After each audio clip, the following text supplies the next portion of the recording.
is another video in the series of Shuai throws for Master Chang's Chang Tai Chi. I say it like that, but in reality they're in it already. It's just that I'm presenting it.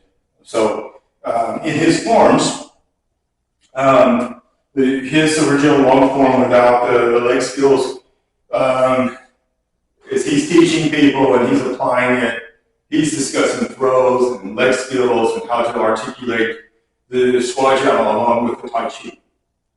So, not a lot of that content available for people to see, and my teacher has taught me these two systems and then how they go together. And all I'm trying to do is share it, and hopefully someone can get something out of it. So this series is over the throws themselves. Again, I said moving postures, and what I'm getting at is integrating them together. You can call it line drills, you can call it several different names. But it's one posture, which is a throw or a takedown, and then I'm trying to do it chained together if possible. And so when we're practicing, if you want to work on that one particular throw or you want to work on the whole series, it's very functional and easy to practice the movements by yourself. At the same time, it helps you develop the coordination, the balance you need, so when you do have a partner with you, you can execute those throws. If you're doing Chang's Tai Chi and you're doing it for health and wellness and you're not concerned about the application, or you're in an age bracket where getting thrown down may not be the most advantageous thing, you still can benefit from developing the leg skills and the additional balance and strength and structural stability of the body. And some of them may be too complex for certain people at certain age brackets, but there's no hard, fast rule on, you got to do this one and, in this order or anything like that. If you know 3 of these or half a dozen or, 2 dozen of them, you pick the ones you want and you want to practice. And again, it's about body movement, if we're looking at for health and wellness, or it's about understanding how the body moves with the movement so that I can get better at it for application or for competition. So we're going to do single whip.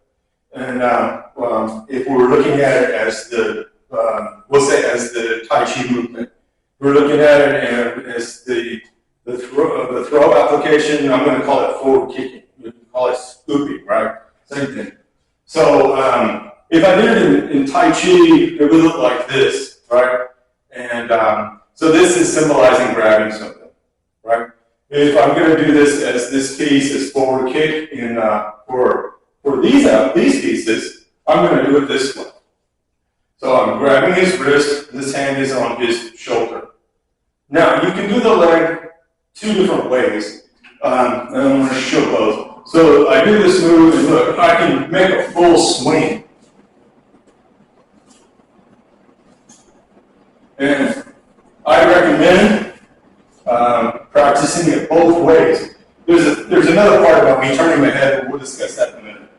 The other way is this way, and when I do the movement, I'm going to open up my knee and curl my toes back, and I'm going to use more of my core.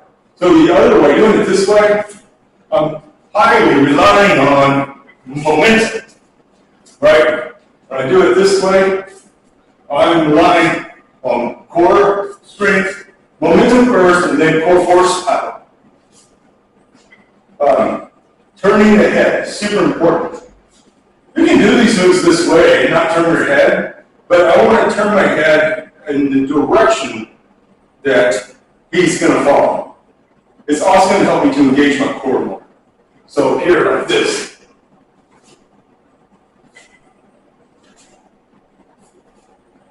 So I do it with the leg more bent, a tighter way of doing it.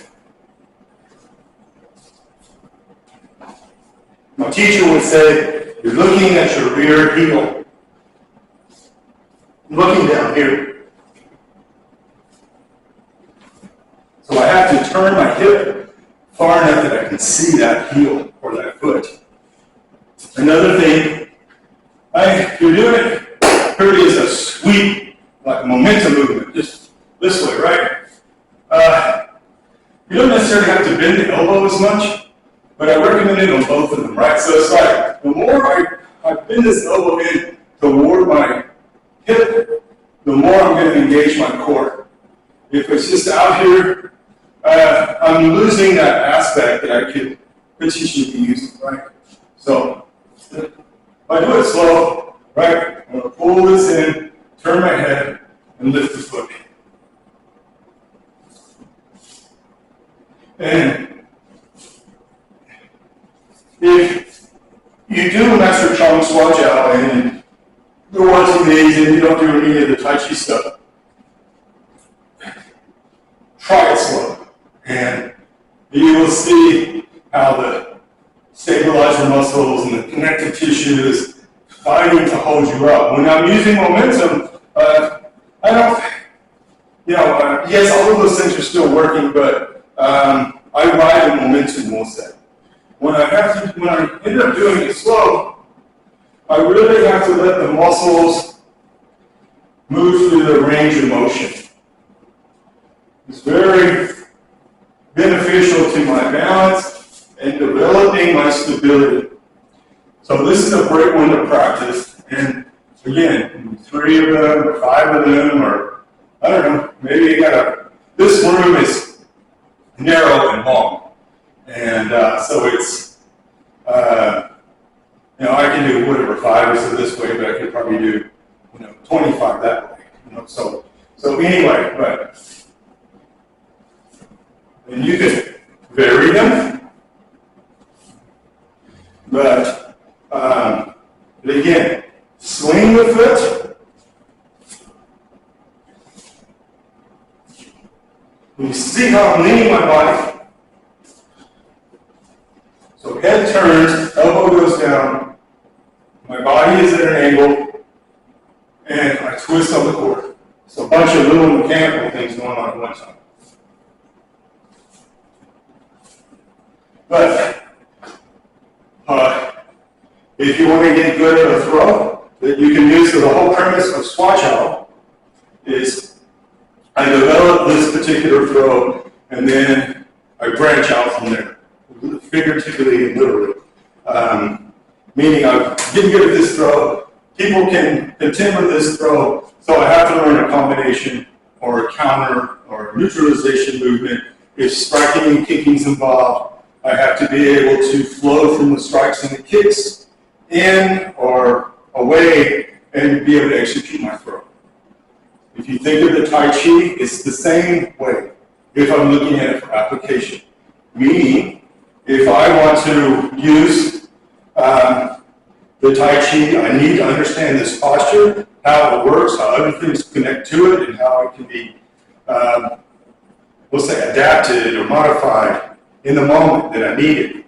So Master Chang's Tai Chi, as well as his Shuai Chiao, is not just about we'll say in Tai Chi, the form, but it's about this auxiliary training to develop my strength, my range of motion, my flexibility, my comprehension of the movement, how to tie things together. If you're doing it purely for health and wellness, you will benefit from the additional training. If you're doing it for the health and wellness and the application, you really need to do the additional training to develop the skills needed to apply the Tai Chi. And that will be the same thing as the Shuai Chiao. Meaning, you can practice a few throws, but if you want to develop the throw and be able to use it, you have to experiment with the throw in different ways, under different, we'll say, stress situations, all that kind of stuff. But then you say, well, I need to develop more strength for this, or I don't have the mobility for this movement. So then you go to those auxiliary resources that you have to develop it. So that's why I feel that Master Chang's Tai Chi is so good for the 45 up crowd, right? The 40, you say you got these two, you can break it down into more brackets, but you've got, 45 or 50 plus to 80, right? And the goal is to improve my health, get better mobility, strength, balance, stability, all these things I need so that I can maintain my independence to go and do and enjoy life. Maybe you're not interested in the fighting part anymore, but then you got the people that are, 15 to 45, let's say, right? They want to do that stuff, but at the same time, they want to be able to use it for their self-defense. Well, it's not just learning a couple of throws or a couple of punches, but you got to train it, you got to drill it, you got to work it, and you got to really develop it to understand it. So anyway, all these are, again, they're just another way or another facet of looking at your throws and how to execute them. And once more, like I said, swinging on that.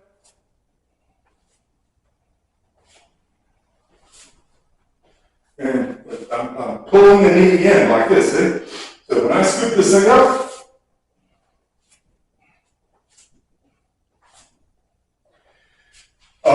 so anyway, so that's I can show you today. Hope you liked the video. And anyway, please watch some of the other ones if you have time. Thank you.